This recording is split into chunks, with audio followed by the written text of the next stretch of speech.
بسم اللہ الرحمن الرحیم۔ السلام علیکم ورحمۃ اللہ وبرکاتہ۔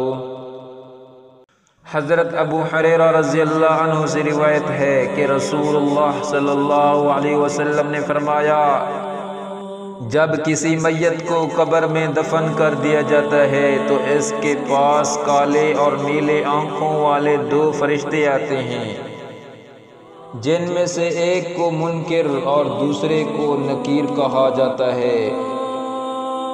وہ اس میت سے پوچھتے ہیں کہ تم اس آدمی یعنی محمد صلی اللہ علیہ وسلم کے بارے میں کیا کہتے ہو؟ اگر وہ مومن ہے تو کہے گا، میں گواہی دیتا ہوں کہ اللہ کے علاوہ کوئی حقیقی معبود نہیں اور محمد صلی اللہ علیہ وسلم اس کے بندے اور اس کے سچے رسول ہیں۔ یہ سن کر وہ فرشتے کہیں گے، ہمیں معلوم تھا کہ تم یہی اقرار کرو گے۔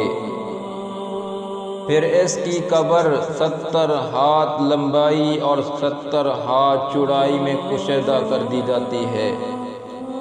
پھر اس کی قبر کو روشن کر دیا جاتا ہے اور اس سے کہا جاتا ہے کہ تم آرام سے سو جاؤ۔ وہ کہے گا، مجھے اپنے اہل و عیال کے پاس واپس جانے دو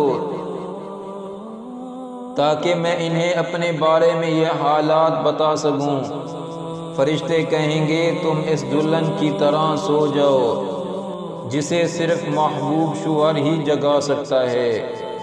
پھر وہ سو جائے گا یہاں تک کہ اللہ تعالیٰ ہی اسے اٹھائیں گے۔ اگر وہ منافق ہوگا تو کہے گا، اس آدمی محمد صلی اللہ علیہ وسلم کے بارے میں وہی کہتے ہو جو میں نے لوگوں سے سنا ہے، میں اس کی حقیقت نہیں جانتا۔ فرشتے کہیں گے، ہمیں معلوم تھا تم یہی کہو گے۔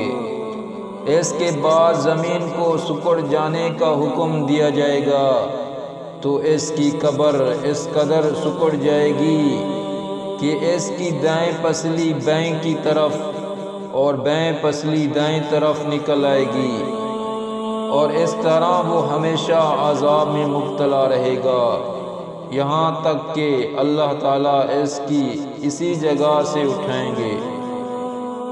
مزید ایسی حدیثیں سننے کے لیے ہمارے چینل کو سبسکرائب کریں۔ جزاکم اللہ خیرا۔